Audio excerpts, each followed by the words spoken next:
하나님의 폭력, 네네. 화해로서의 십자가. 이거 일단 하나님의 폭력이라 하면 이제 구약 성경을 이제 말할 수밖에 없을 것 같고, 물론 신약에도 있을 수도 있겠지만 저는 그리고 신약 같은 경우는 계시록 이야기를 많이 합니다. 그렇죠, 계시록이죠. 근데 일단 저도 이 컨텐츠로 올린 적이 있거든요. 그럼 보통 이제 구약의 폭력하면 헤렘 얘기하던지 그 외에 하나님이 우리는 선하신 하나님이라고 믿고 있는데 이럴 정도까지 하셔야 되나 싶을 정도로 어떤 분들이 이제 노아의 홍수도 이렇게 하나님의 심한 폭력으로 그렇죠. 보는 분들이 네네, 많으니까요. 맞습니다. 근데 이걸 일단 해결할 수 있는지 해결하셨는지 그 질문을 받게 되면 네. 제가 이제 거꾸로 질문을 좀 드리게 되는데 네. 해결한다고 말했을 때 네. 어떻게 되면 이게 해결이다. 해결이라는 건 어떤 목표가 있는 거잖아요. 목표가 있죠. 네. 네. 어떻게 돼야 해결인 건가요? 제 마음에 들어야? 마음에 어떻게 들어야? 어떻게 들어요? 그냥 아까 했던 질문으로만 그냥 생각해 보면요. 네네. 제가 다 못 받아들일지라도 네네. 하나님이 왜 이렇게 하셨는지 그 의도를 알면 네네. 좀 해결이 될 것 같다. 하나님의 의도를 알면 네. 해결이다. 네. 네네. 내가 이제 못 받아들일 수는 있지만 네네. 저렇게 해서 하셨구나. 그것 때문에 제가 화가 날 수 있어도 그건 뭐 저분의 마음이지 내가 어떻게 하겠나. 근데 이제 그 의도 자체를 알 수도 없고 네. 모르는 근데 것 같으니까. 그 지점에서는 네. 만일에 하나님의 의도를 네. 성경에 토대해서 내가 알 수 있다면 네. 그 의도가 마음에 안 들어도 네. 해결이다 말하면 네. 사실은 창세기 15장 같은 데서 네. 아직 가나안 사람들의 죄악이 관영하지 않았으므로 네. 아직 기다리고 있고 결국은 가나안 정복 전쟁은 그렇게 관영된 죄악에 대한 하나님의 심판이다라고 성경에 말하는 부분이 있으니까 네. 이거를 만일에 그거에 근거해서 가나안 정복 전쟁은 가나안 사람들의 죄악에 대한 하나님의 심판의 의도가 있었다라고 말하는 의도는 충분한 답이 안 되나요? 그러면 이제 제가 또 하나 더 들면 이제 저는 그 의도가 100% 답이라고 말하는 게 아니라 네네네네. 말씀하셨던 방식을 얘기하면 의도를 안다면 성경은 그런 식으로 의도를 설명하고 있다. 게다가 의도가 마음에 안 들어도 나는 그걸 수용할 수 있다고 말씀하시니까 그 정도에서가 해결될 수 있는 거 아닌가라는 질문이 들거든요. 제가 지금 말씀 듣고 보니까 네네. 끊임없이 자꾸 질문이 또 올 것 같아요. 이게 그러니까 그렇게 해서 맞지 하면서 또 네. 반문이 다시 드는 거죠. 반문이 드는 이유는 마음에 안 드니까. 그게 마음에 안 드니까. 근데 아까는 마음에 안 들어도 마음에 안 들어도 수용하겠다고 그러셨잖아요. 그러니까 제가 틀린 것 같아요. 네. 그러니까 마음에 들어야 해결인 거죠. 그러니까 마음에 들어야 되는 거죠. 그래 마음에 들어야 되는 거죠. 그러니까 아니 하나님이 그들의 죄 때문에 하실 수 있다. 근데 제가 에가를 이제 연구할 때도 비슷한 고민이 들었는데 네네. 과연 이 이스라엘적 전체에서 아니면 그 여수아만 본다면 가나안 땅 전체에서 어린아이까지 한 명도 빠짐없이 다 죄를 지었기 때문에 하나님이 이렇게 할 수밖에 없었던 건가? 라는 생각이 또 들거든요. 네네. 이것도 물론 제가 마음에 안 드는 부분이 있으니까 다시 또 반문을 하는 거겠죠. 네네. 그러면 여전히 저는 교수님 말씀처럼 계속 내가 마음에 안 드는 지점들이 생기니까 네네. 결국은 못 받아들이겠네요. 저는 큰일 났네요. 이거 못 받아들일 것 같은데.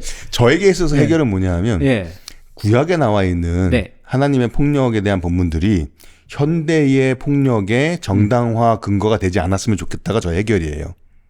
현대의 폭력의 정당화가 되지 않았으면 좋겠다. 네, 예를 들어서 내가 신앙적인 목표를 이루기 위해서 실제로 미국에서는 예를 들어 낙태를 시행하는 클리닉의 의사를 살해한 연속 그런 사건들이 시리즈로 있었거든요. 근데 그 이유가 분명해요. 낙태가 하나님의 뜻이 아니고 하나님의 뜻이 아닌 것을 막기 위해서 내가 사람을 죽이는 폭력을 행해도 그거는 정당하다. 구약 봐라. 하나님께서 자신의 뜻을 이루기 위해서 그 폭력을 사용하신 것들이 있으니까 내가 그 폭력을 지금도 사용해도 된다. 라고 이게 정당화가 구약의 폭력으로 가게 되는 거죠.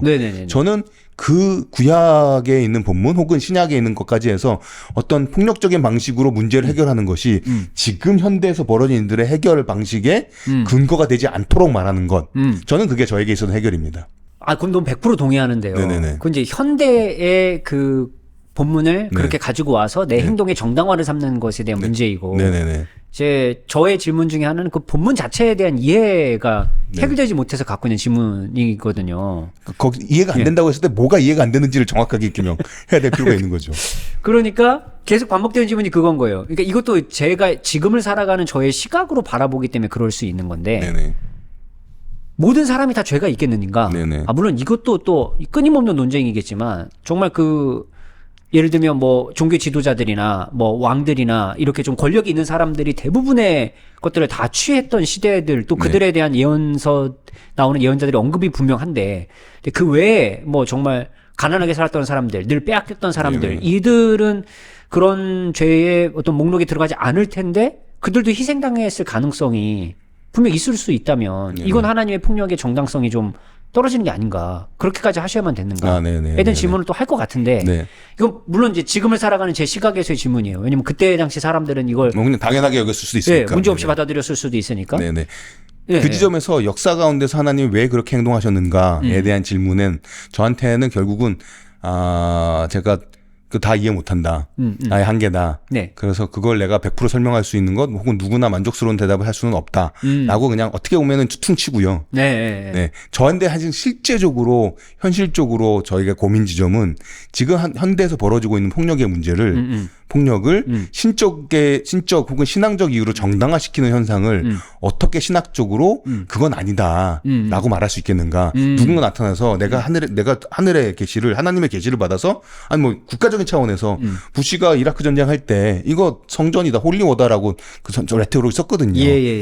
지금 우리가 벌이는 전쟁이 사탄에 대적하는 영적인 전쟁이다라고 실제로 미국에서는 그 폴리스들 그런 레토릭 가운데 사용을 했어요. 근데 아까 말씀드렸던 개인적인 측면에서 내가 이런 폭력을 행하는 거는 하나님의 뜻이다. 뭐 우리나라에서도 뭐 예를 들어 뭐 다른 종교의 유족들을 불지르면서 이거 구약에 나와 있는 뭐 기드온 사건이라 이런 걸 가지고 정당화를 하잖아요. 그러한 지금 벌어지고 있는 폭력의 신앙적 정당화를 어떻게 막을 수 있느냐, 혹은 그런 식으로 정당화될 수 있는 게 아니다라고 말하는 게 저한테는 일단 더 중요한 관심사인 것 같고, 과거에 벌어졌던 것들을 내가 100% 이해하도록 말하는 거는 거의 쉽지 않다. 그래서 크리스토퍼 라이트 교수님의 표현을 빌자면 어느 지점에서는 내가 질문을 멈추게 되고 내가 100% 이해하지 못하는 하나님이심을 내가 마음에 안 들지만 옷깃을 못 믿고 벗어 내 질문을 멈춘다. 뭐 이런 표현을 쓰는 거죠. 그래서 저는 그 시도는 시도만큼 하지만 저에게 더 궁극적인 관심사는 현대적인 폭력을 어떻게 신학적으로 정당하지 않느냐라는 문제고, 여기 댓글에 올려셨던 것처럼 그래서 어떻게 정당하지 않을 수 있을까요? 라는 이제 질문이 저에게는 중요한 질문인데요.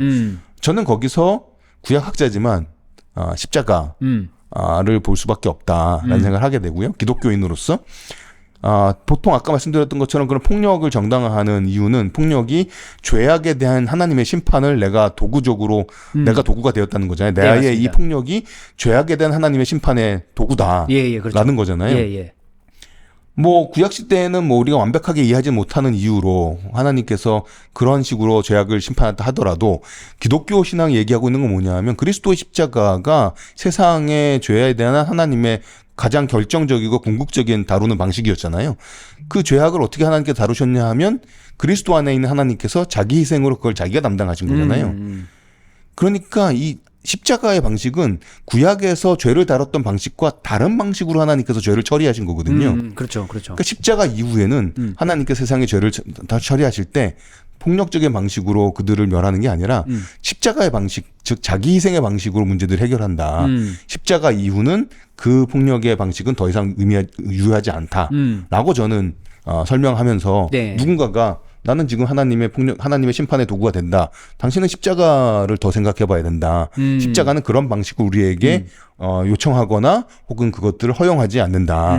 십자가는 죄의 문제를 하나님 스스로도 자기 희생의 방식으로, 그리고 만일에 우리가 그 문제를 해결하고 싶다면 그리스도인들도 자기 희생의 방식으로 그것을 해결해야지, 다루어내야지, 그런 내가 그것에 대한 어떤 폭력의 도구로 사용되는 것은 기독교적이지 않다라고 저는 생각을 하게 되었습니다. 그건 너무 100% 동의합니다. 저는 너무 100% 동의하고 제가 그냥 생각하고 제가 많이 썼던 표현으로, 인간 자체가 다른 사람이든 어떤 상황에 대해서 내가 판결자, 판단자가 돼서 행동하려고 하는 것 자체가 너무 저에게는 큰 교만인 것 같고, 그런 행동에 또 근거로 성경을 삼는다는 건 더더욱 이렇게 인간이 하지 말아야 될 일이 아닐까라는 생각을 정말 많이 했거든요. 그렇기 때문에 그 부분에 있어서 저도 너무 동의하고. 여기에 이제 제가 약간 도발적인 표현을 좀 써본 건데요. 이게 그 십자가가 죄를 다루는 하나님의 방식의 결정적인 변화였다라고 말하는 걸 어떤 식으로 표현해 볼 수 있을까? 게다가 이제 구약에서의 사건들과 관련해서 이거 이제 사람들마다 그 느낌이 좀 다르실 수 있겠습니다만, 저는 그 십자가를 그래서 이번에 그 김동준 교수님 은퇴 기념 논문집에 쓴 글에서, 그리고 제가 그 팔복에서도 잠깐 언급을 했습니다만, 그 십자가를 제가 뭐라고 표현해 봤냐 하면 하나님의 사과, 사과. 하나님의 영어로 이제 하나님 애플 말고 애플 제가 좋아합니다. 하나님 애플 말고 하나님의 영어로 표현하면 이제 어폴로지. 하나님의 미안하다고 말하는 것, 하나님의 사과라고 이제 제가 표현을 좀 해보는데요. 인간에게요? 하나님이? 어떤 면에서는 그렇죠. 네, 근데 이게 이제 그게 사과라는 표현이 어떻게 보면 이제 뭐라 그럴까요? 그 신성모독.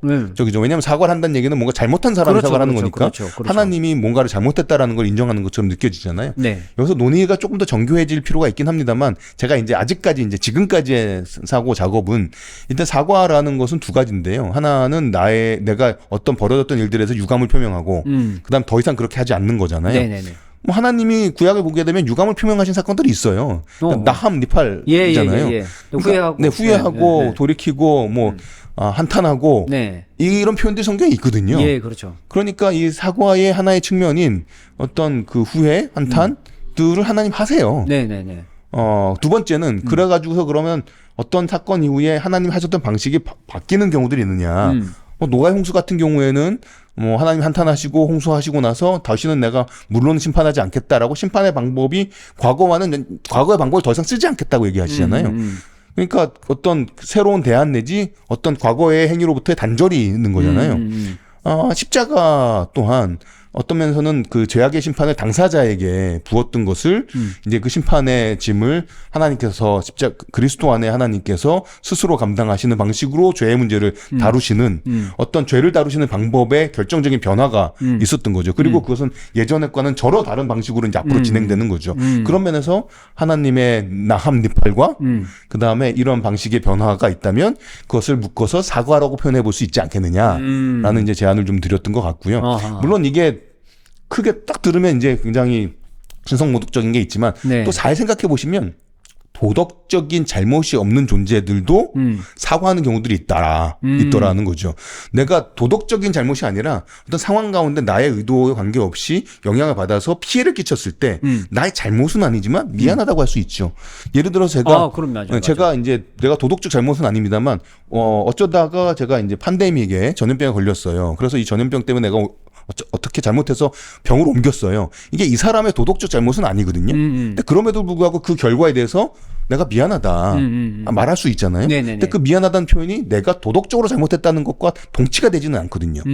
그 다음에 어떤 경우는 대표함으로써 어떤 예를 들어서 가족이 있는데 그 가족의 잘못을 아들의 잘못을 아버지가 대표해서 아빠가 잘못한 건 아니지만 내가 이 아들의 잘못에서 상대방에 대해서 내가 미안합니다라고 말할 수 있잖아요. 할 수 있죠, 할 수 있죠. 어떤 면에서는 어떤 나름대로의 연관성과 동료의식 가운데 누군가의 잘못을 나의 것으로 이해해서 미안하다라고 표현할 때 이 사람이 도덕적 잘못이 있는 게 아니라 오히려 도덕적인 고결함의 표현으로서 사과를 할 수도 있는 거거든요. 그럼요. 뭐 그런 식으로 저희가 사과라는 게 꼭 사과하는 행위자의 도덕적인 잘못 혹은 도덕적으로 잘못됐다라는 걸 꼭 전제해야만 하는 것은 아닐 수도 있다라는 논의를 좀 더 번질 수도 있겠다 생각해 볼 수 있겠다는 생각을 들고요. 그게 어떤 제가 이거 관련해서 읽었던 논문을 쓰셨던 분은 이게 어떤 이런 식의 하나님이 사과하실 수 있다라는 개념이 오히려 더 고기독론이나 전통적인 그 유일신론 전통적인 신론에 더 어울리는 개념일 수도 있다라는 논증을 펼치기도 합니다. 네.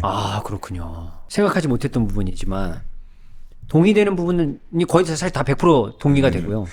그리고 그 말씀하셨던 것 중에 이제 하나님이 이런 일을 행하신 일들에 대해서 뭐 교수님도 그렇고 저도 그랬고 그다음에 수많은 학자들이 특히나 뭐 해례 문제든 이런 거를 해결해 보려고 다양한 시도들을 해왔잖아요. 근데 이제 엄청나게 많은 옵션들이 있지만 그 옵션들 중에서 누구 하나 다 그래 이 의견이 무조건 맞지라고 다 이제 동의될 수 있는 그런 의견은 현재 나온 적도 없고 그렇게 생각하면 우리가 하나님의 뜻과 의도를 알려고 인간 스스로 노력은 굉장히 많이 하지만 우리가 다 알 수 없는 분명히 신의 뜻이나 의도, 의지 등이 분명히 있을 거고 그리고 이건 제 나름대로의 고백인데 많은 분들이 이미 그렇게 하고 계시더라고요. 그게 인간으로서 우리가 하나님이라는 존재 자체를 다 이해하고 받아들일 수 없는 것이 원래 또 신과 인간의 존재 자체가 원래 또 그런 거니까 어찌 보면 인정해야 될 부분도 나름 있는 거고 근데 그러니까 그럼 현 상황에서 우리는 무엇을 해야 되는가를 생각해 봤을 때 결국 교수님 말씀처럼 할 것 같아요. 그런 폭력적인 본문이 나의 행동의 정당화를 삼지 않고 네네. 그것이 교회 폭력을 사용하는 어떤 그런 도구가 되지 않고 네네. 그렇게 가야 되는 게 맞겠다 생각이 확실히 듭니다. 그러니까 이론적인 문제에선 해결은 정말 시도할 수 있어요. 얼마든지 시도할 수 있고 조금이라도 나은 설명을 하는 게 의미가 있죠. 하지만 저는 그것조차 설명하려는 목적이 뭐냐. 현대의 폭력에 대한 이건 아니다라는 얘기를 어떤 방식으로도 맞아요. 만들어내고 싶은 더 근원적인 동기가 있는 것 같거든요. 맞아요. 그래서 이 지점에 있어서는 열심히 시도를 하지만 거기서의 한계를 인정한다 하더라도 이 현대의 폭력의 문제를 제거하거나 막을 수 있는 다른 신학적인 담론은 가능하지 않을까 이런 생각을 했던 거죠. 그거 맞습니다. 그러니까 그게 결국 현대인들이 그리스도인들이 제일 고민해야 될 지점인 것 같아요. 그러니까 예배 열심히 드리고 성경 공부 엄청 열심히 하고 연구를 많이 해서 뭔가 성경에 대해서 잘 알아가고 신앙의 성숙함이 생긴다면 결국은 어떻게 살아가야 되는가의 문제로 가야 되는데 우리 거기를 못 가는 경우들이 너무 많으니까요. 그럼 이제 이런 하나님의 폭력에 대한 문제들에 대해서 고민을 안고 이론적으로 해결하는 것 여기에 몰두하는 것도 중요하겠지만 그래서 결국 지금 어떻게 할 건데 그 폭력의 문제를 갖고 그럼 결국 교수님 말씀하신 결론으로 가는 게 가장 맞는 결론이 아닐까 생각합니다. 뭐 지금까지의 고민은 여기까지 온 것 같습니다. 너무 동의합니다. 예. 오늘의 컨텐츠가 도움이 되셨다면 유튜브 멤버십에 가입해주세요. 더 깊이 있는 강의를 들으실 수 있습니다. 아울러 멤버십을 통한 후원은 컨텐츠 제작에 큰 힘이 됩니다.